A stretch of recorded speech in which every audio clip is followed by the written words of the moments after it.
സ്വന്തം പിതാവിന്റെ ഖബറിടത്തിൽ വിതുമ്പിക്കരഞ്ഞുകൊണ്ടാണ് ആര്യാടൻ ഷൌക്കത്തിന്റെ തെരഞ്ഞെടുപ്പ് പ്രചാരണം ആരംഭിക്കുന്നത്. വികാരാധീനായി മാറുകയാണ് അദ്ദേഹം ഖബറിട സന്ദർശനത്തിൽ നമ്മൾ കാണാം. കേവലം ഒരു ഉപതെരഞ്ഞെടുപ്പാണെങ്കിൽ പോലും വളരെ പ്രധാനപ്പെട്ട UDF സംബന്ധിച്ച് വളരെ പ്രധാനപ്പെട്ട ഒരു തെരഞ്ഞെടുപ്പിൽ സ്ഥാനാർത്ഥിയാവുക എന്ന ഒരു നിർണായക ദൌത്യം ഏറ്റെടുത്ത ആര്യാടൻ ഷൌക്കത്ത് വികാരാധീനായി ഖബറിടത്തിൽ പൊട്ടിക്കരഞ്ഞുകൊണ്ടാണ് അദ്ദേഹം പ്രാർത്ഥന നിർവഹിക്കുന്നത്.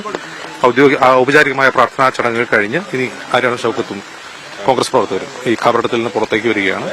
ശ്രദ്ധിക്കേണ്ട കാര്യം DCC അധ്യക്ഷൻ VS ജോയ് കൂടി ആര്യാടൻ ഷൌക്കത്തിനെ അനുഗമിക്കുന്നു എന്നുള്ളതാണ്.